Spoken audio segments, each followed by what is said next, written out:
The top stories tonight in Y News. President Ferdinand Marcos Jr. witnesses the signing of a memorandum of understanding involving the Department of Health, the Commission on Higher Education, and the private hospitals associations. The Philippine National Internal Affairs Service recommends to the Regional Director of the National Capital Region Police the suspension of the other policemen involved in the tragic incident concerning the death of Jemboy Baltazar. Senate lawmakers order detention of the top leader of alleged religious cult in Socorro, Surigao del Norte, along with its 3 officials after being cited in contempt for denying the allegations of abuse. And Ukraine launches a series of devastating deep strikes against Russian-occupied Crimea.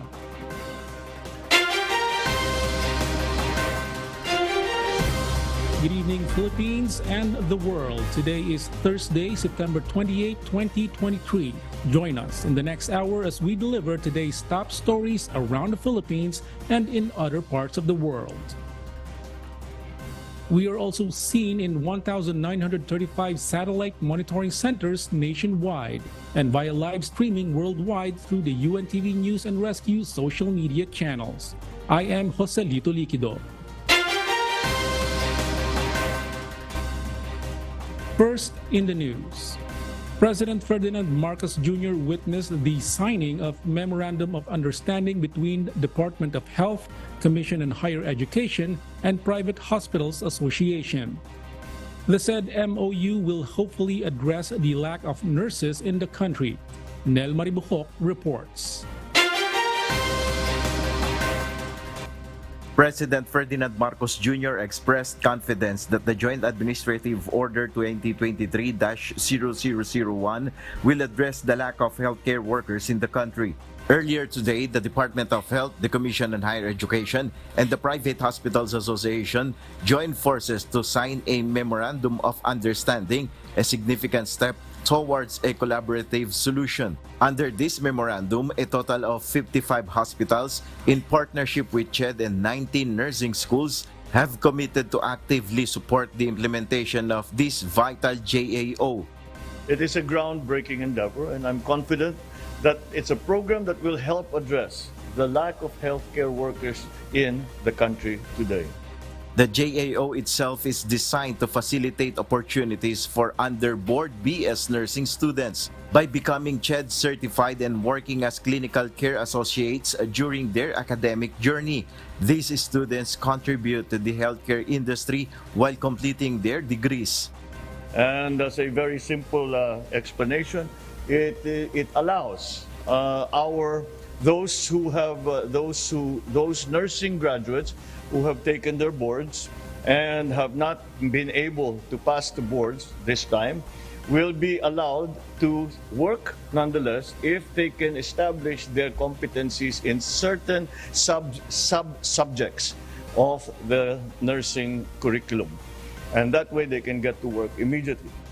President Marcos Jr. reiterated that this initiative will reinforce the unified efforts of agencies, hospitals, and higher education institutions, all working together to prepare nursing graduates for their board exams and their chosen paths in healthcare sector. Nel Maribuhok, UNTV News and Rescue. We serve the people, we give glory to God. Mario Pacursa Marcos strongly denied the allegations that he pretended to be the cousin of President Ferdinand Marcos Jr. to scam people. He stated that he has a legitimate business in the country and abroad involving technology. Marcos emphasized that he has the first to file a complaint against the individuals who accused him. He asserts that the gold coins allegedly shown in the relation to scams are actually souvenirs he gives out at the shooting events he organizes and to his close friends. Mario Marcos also denied the accusation that he is hiding in another country. He clarified that he is still in the Philippines but has been cautious about making public appearances due to threats to his life. ginagamit nyo ra po yung pangalang Marcos para ho sa gayon ay makapanloko. Ano pong reaction ninyo? Hindi po yan. Ako po ay may sariling talento, skilled, and of course, I have my vision for the Philippines. Nagsampa ko ng kaso sa kanya noong July 19, 2023, kasong estafa sa Makati Prosecutor's Office. Nagsampa rin ako sa kanya ng kasong qualified theft sa Makati City Prosecutor's Office noong September 19, 2023. Meron din akong sinampang kaso grave threat sa kanya dahil gusto ako ipapatay sa kanyang mga tauhan at iba pang gun for hire sa Metro Manila. Speaker Martin Romualdez says the House of Representatives has been able to pass priority bills under the Legislative Executive Development Advisory Council, or the LEDAC, 3 months ahead of target. Meanwhile, during the congressional recess from September 28 to November 5, 2023, the House committees have been authorized to hold hearings. Rosalie Cos will tell us why. Speaker Martin Romualdez is confident that the House of Representatives will be able to achieve its parliamentary targets. This as he took pride of the chamber's accomplishments, including the passage of 20 priority bills under the Legislative Executive Development Advisory Council, or LEDAC, 3 months ahead of target. We are 3 months ahead of the target set during the LEDAC meeting. Salamat sa tulong ninyo lahat. Mission accomplished po tayo. 3 buwan bago matapos ang deadline na napagkasunduan na ng Senado, House of Representatives at Executive Department. Both houses of Congress target to approve the said priority bills by the end of 2023. Meanwhile, during congressional recess from September 28 to November 5, 2023, all committees in the House of Representatives are authorized to hold hearings. This is to ensure the speedy passage of necessary legislative measures, including those aimed at addressing high prices of basic commodities. Rosalie Cos, UNTV News and Rescue. We serve the people, we give glory to God. The Commission on Elections, or COMELEC, will closely monitor the ongoing tension in Socorro, Surigao del Norte. Dante Amento tells us why.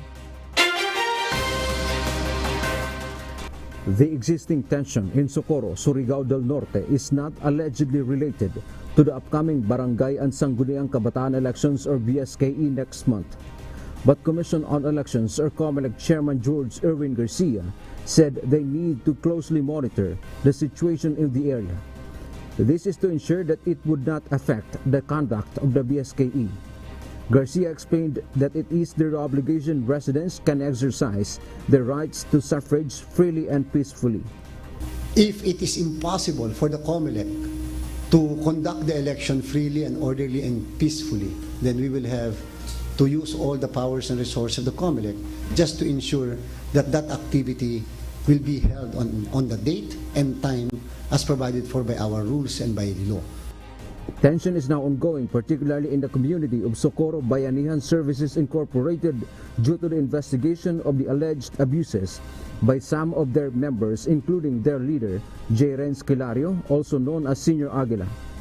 The COMELEC assures that there is no reason yet to postpone the barangay and SK elections in the area. Should we place the place under COMELEC control? At this point, sa amin pong standard, hindi pa. Tanong, paano kung nagkaroon ng violence? Ay, lalagay ba natin sa COMELEC control? Basta maapektuhan ng pagboto, then the COMELEC will have to interfere. Dante Amento, UNTV News and Rescue. We serve the people. We give glory to God. The Philippine National Police Internal Affairs Service has recommended to the Regional Director of the National Capital Region Police the suspension of the other policemen involved in the killing of Jemboy Baltazar.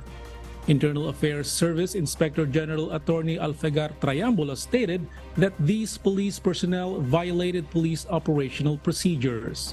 Leia Ilagan will give us the details exclusive. The Philippine National Police Internal Affairs Service has concluded its investigation into the involvement of other police personnel in the killing of Jemboy Baltazar in Navotas on August 2. IAS Inspector General Attorney Alfigar Triambolo stated that they recommend dismissal from the service from the 8 policemen who shot Jemboy Baltazar. Ang recommendation namin dito, kasi ang kinakaso namin panibago ay doon sa abandonment ng violation ng Article 275 ng Revised Penal Code. So yung 8 nung na-involved sa pagbaril kay Jemboy ay ulit nirekomenda namin na tanggalin sa serbisyo. While 19 other personnel are facing a 59-day suspension for less grave neglect of duty in relation to the violation of police operational procedures. Tapos yung body-worn camera na hindi daw nag-function, at dahil walang battery pero nag-operate. Ito po ay naka-issue kay PSSG John Burr Tagakay, kaya siya po ay aming nirekomenda na isuspend ng 59 days sa kasong less grave neglect of duty. Yun po yung pinaka-maximum sa penalty for that administrative offense. Tapos yung mga ibang mga kasama nila doon sa operation na araw na yon, sila din po ay aming sinususpend ng 59 days. 59 days dahil sa violation ng police official procedure. A 30-day suspension has been recommended against the Navotas police investigator and his staff for simple neglect of duty. Yung investigador at yung kanyang tauhan na si PCMS Aurelito Galvez, dahil sila po ay napatunayan na walang kasalanan ng dishonesty sa sa mga untruthful statement doon sa kanilang investigation report, dahil sila po ay nag-rely lang doon sa team leader na si Mark Joseph Carpio na sinabing 8. Pero bagamat nandoon, nakitaan pa rin namin ng lapses po sa kanilang investigasyon kasi hindi po nila pinaparapin test ang mga involved na personnel. Kaya ayon sa rules, sila po ay guilty ng simple neglect of duty, kaya kami nag-recommend na isuspend po si Captain Juanito Arabijo na siyang hepe sa investigation ng nabultas sa City Police Station ng suspension for 30 days kasama ang kanyang tauhan na si PCMS Galvez. Attorney Triambolo added that they are still awaiting clearance from the President regarding the case of the Chief of Police of Navotas. Yung kaso ni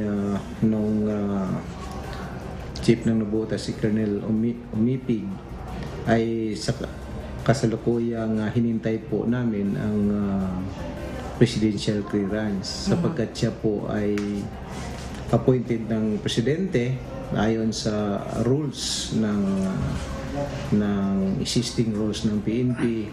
Pag ikaw po ay nasa third level at appointed ng presidente, dahil sa power ng presidente to power to appoint and remove, so hiningian muna namin ng clearance whether to proceed the summary dismissal proceedings against doon sa COP.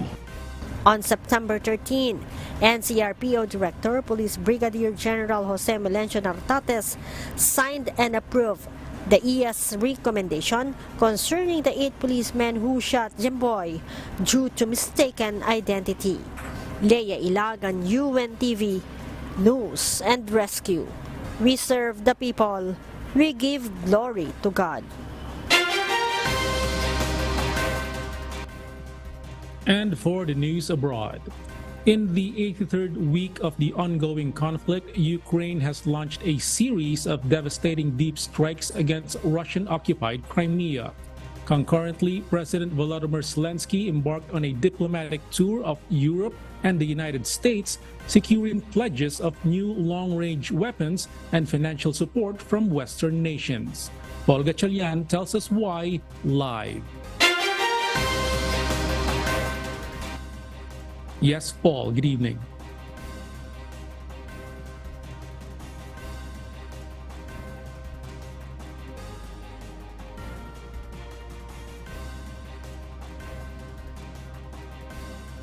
That killed 34 officers, including Fleet Commander Admiral Viktor Sokolov, and wounded 105 personnel. Ukraine's recent attacks on occupied Crimea have showed their significant tactic of employing a wave of drones to disrupt or incapacitate air defenses, followed by a barrage of missiles as satellite images revealed destruction on Berka Sonadove, while the Sky Airfield sustained significant damage on Wednesday, September 20. What Russia's defense ministry initially attempted to deny the attack and later refuted Sokolov's death, circulating a video purporting to show him participating in teleconference on Tuesday, September 26. Ukraine's military intelligence chief asserted that the strike also severely wounded Colonel General Alexander Romanchuk, the commander of Russian forces on the southern front.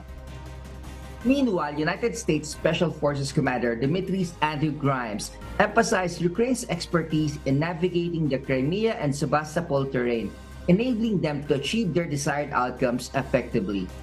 Ukrainian President Volodymyr Zelensky's diplomatic efforts during this period have borne fruit, with the U.S. confirming its commitment to provide Army tactical missiles, a weapon system with a 300-kilometer range that offers greater speed and responsiveness than the previously supplied Storm Shadow missiles.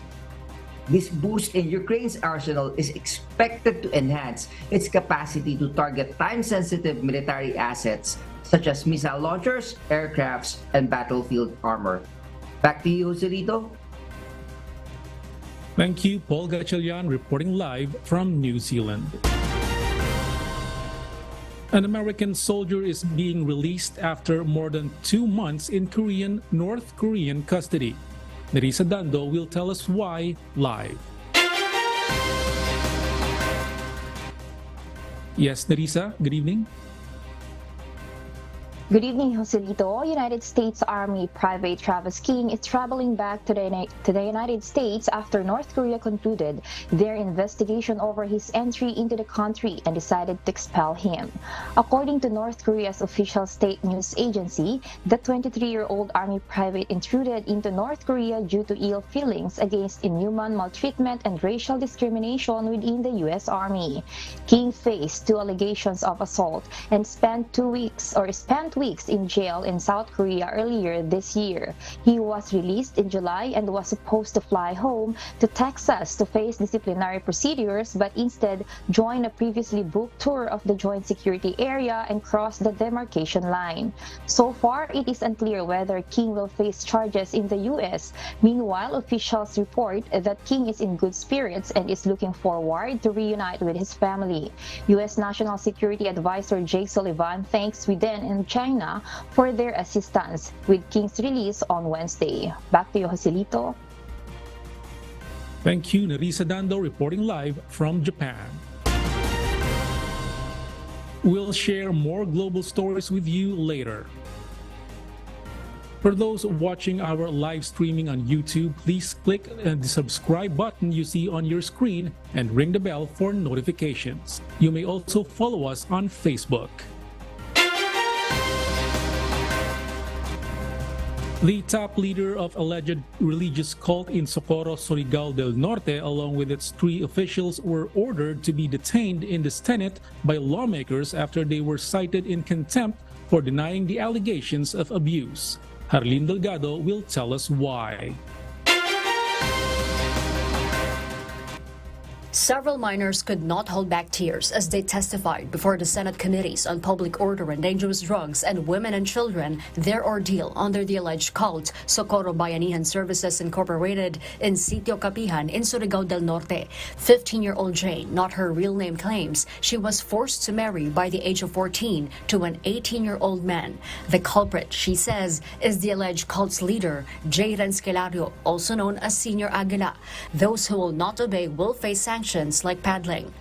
So hindi daw sila pwedeng humindi dahil Diyos naman daw kasi ang nagsasabi na yun yung pares nila. Pagkaman sa among kasal, kailangan magdog, mi ana, pauli. Sunod, pagkaugma, ipatawag tanan ijang giminjo, dyan na himuon nga counseling, nga muingon sila nga, kailangan imo na ng kwaon ng imong asawa kay authorize na nimong kwaon kay minjo naman mo. So after sa kasal, kailangan sila magsiping. At sinabi daw ni Jerence na pwede authorize ka ng kunin or rape yung yung wife mo kasi kasal naman kayo. So sinasabi na nagkakasala sila pag hindi sila pumayag na i-sex ng kanilang mga husbands, Your Honor. Kakausapin sila, Your Honor. Sasabihin na maimpyerno sila pag hindi sila pumayag. Another minor, 12-year-old Renz, also not her real name, recounts how he was trained as a soldier at such a young age. He says they were denied of education and forced to work in the barracks. Bakit ka ba tumakas sa kapihan? Kay wala may eskwela sa karon kasi 12 yung edad, di pagyamo ko gibubusuhan. Wala kasi silang pag-aaral, Your Honor, at 12 na yung edad niya, hindi pa siya marunong sumulat.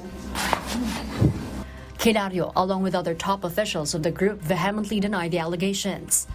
Kanang mga kuwan, kanang mga bataa, naghambog na sir.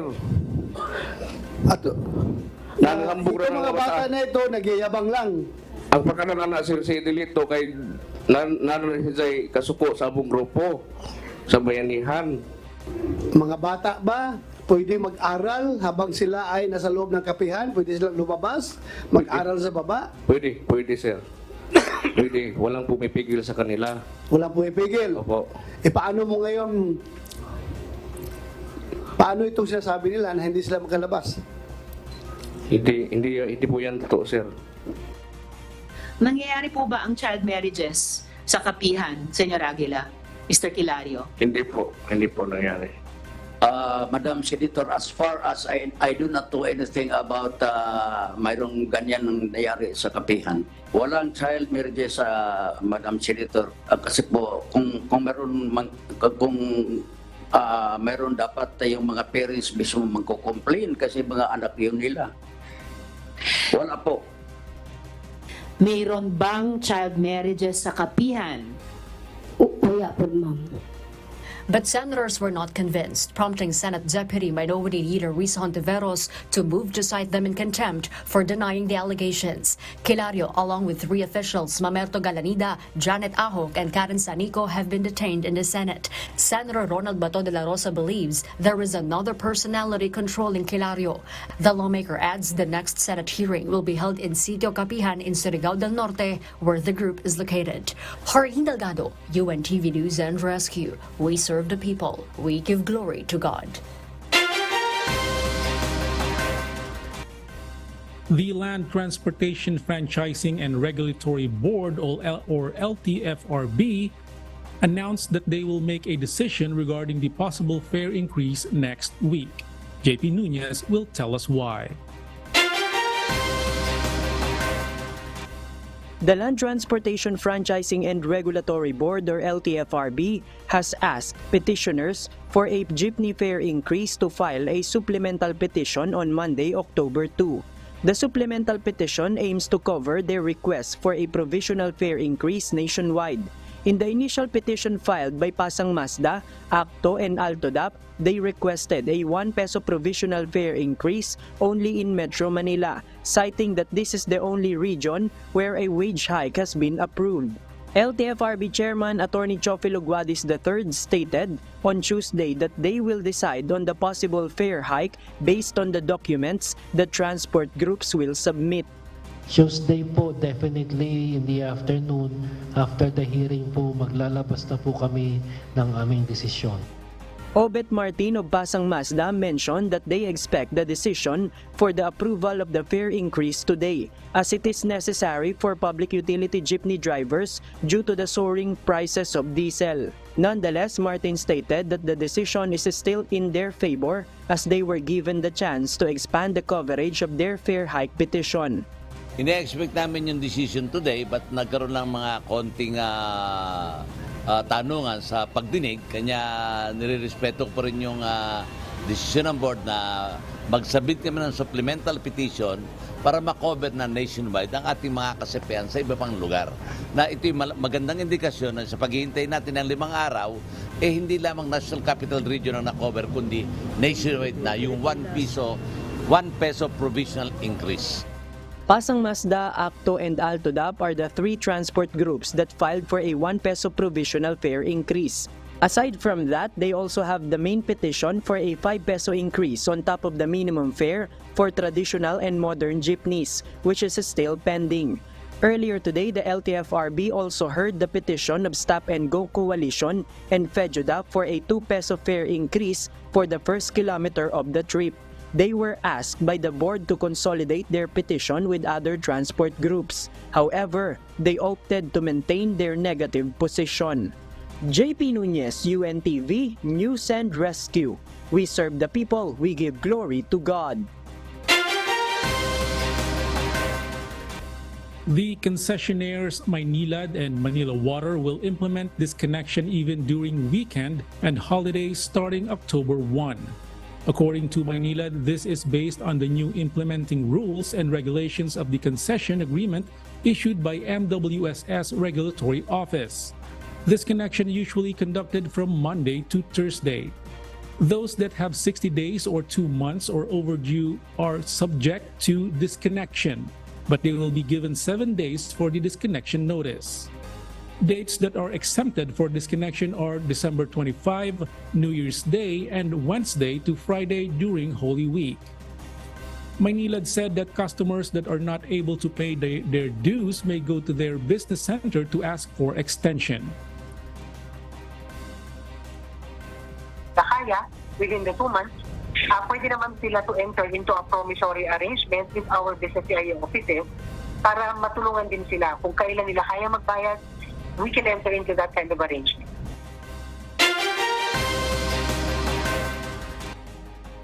And in other global news, 6 young activists have taken European governments to court for allegedly not doing enough on protecting people from climate change. This is by far the latest and largest instance of activists taking governments to court to force climate action. RK Liorca will give us the details live.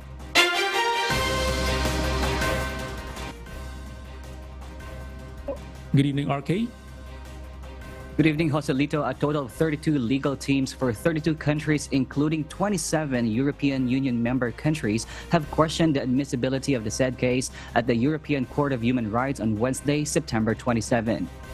The young adults, represented by lawyers from Portugal, said that the nations they're suing have failed to adequately address human-caused warming and therefore violated the group's fundamental rights. Alice MacDonald, pleading on behalf of young people, urged the need for further and rapid action to meet climate change targets that have been set for decades, as it is considered as the biggest crisis that Europe and the world has been facing. Councils from the UK and Switzerland have acknowledged it and said that they will tackle it through international cooperation. But they added that the plaintiffs should have gone through national courts first and addressed it carefully to the countries specifically that the European Court of Human Rights have a jurisdiction. While climate scientists have predicted more frequent and extreme weather events are expected to happen, it is understandable to say that everyone can be on a victim status. Therefore, officials say that the plaintiffs, who are between 11 to 24 years of age, will need to convince the judges that they have been sufficiently affected to be considered as a victim. Back to you, Joselito. Thank you, RK Liorca, reporting live from Thailand. Italy's Campi Flegrei, a supervolcano near Naples, has experienced a series of small earthquakes, prompting concerns about potential evacuations. A notable 4.2 magnitude earthquake recently struck the area, marking the strongest seismic activity in 4 decades within the volcanic field known as Campi Flegrei or Phlegraean Fields. Situated across the bay from Pompeii, this supervolcano surpasses Mount Vesuvius in size and poses a significant threat if it were to erupt at full force, potentially endangering millions.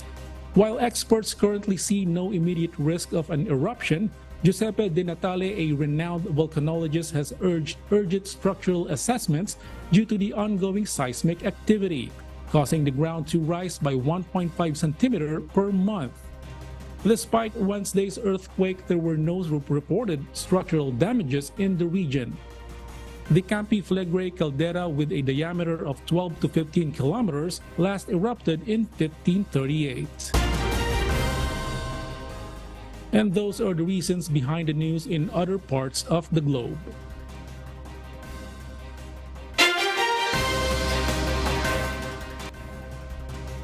The original composition Bakasyon Grande by the reggae band Yables is finally available on all digital streaming platforms.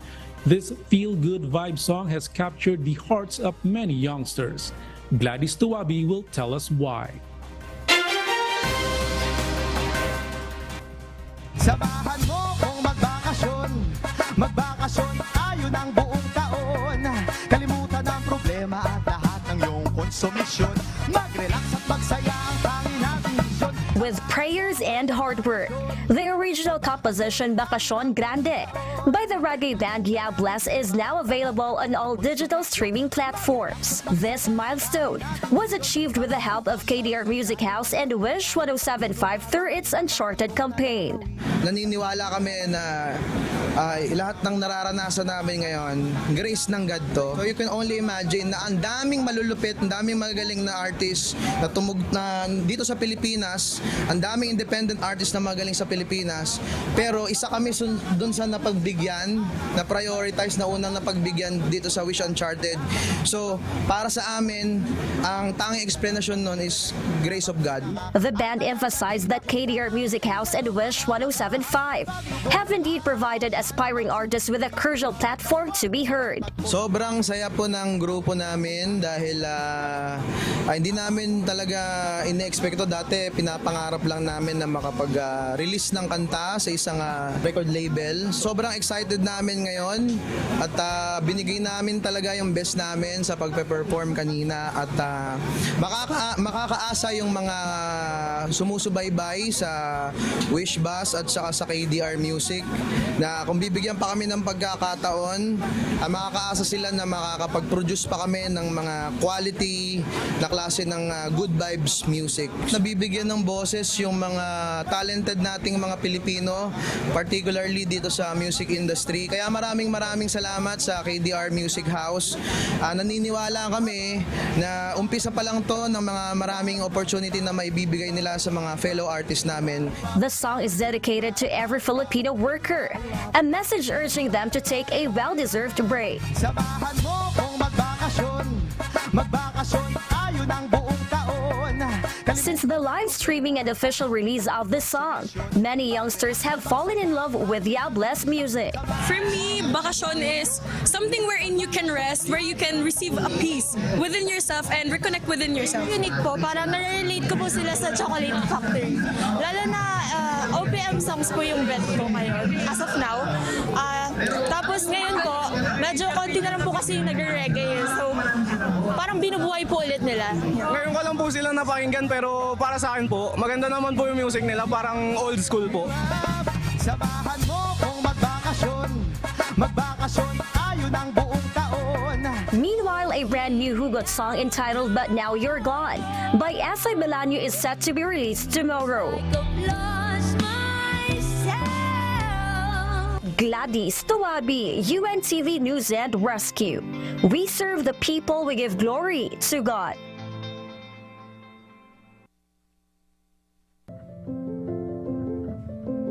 Our kasambahay. As the world faces these trying times amid the various challenges and uncertainties, we are inviting everyone to join the global prayer for humanity. Good day. Father Eli Soriano of the members of the Church of God International. I want to invite you to join us in a minute of prayer every day to pray for humanity and the whole world as we go through these perilous times. While safety measures like washing of hands and strengthening of our immune systems may help us through this horrible predicament, there is still no precaution or cure more powerful than God's mighty intervention. And we need His intervention now more than ever. It doesn't matter what religion you are in or what denomination you belong. This is an invitation for all the people around the world who cares for the future of their family, friends, loved ones, and humanity as a whole. Everybody is welcome to pray with us. For more details, you can check out the description box below. Thank you very much, and I hope to hear from you soon. May God bless you.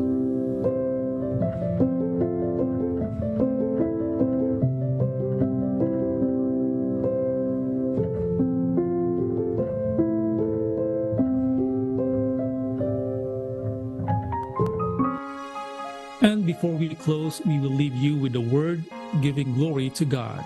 From the book of Proverbs, chapter 27, verse 6, it says, "Faithful are the wounds of a friend, but the kisses of an enemy are deceitful."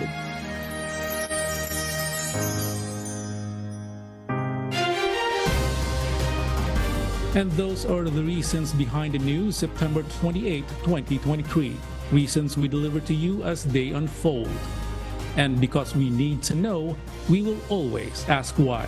I am Joselito Liquido, live from Malaysia. We serve the people, we give glory to God.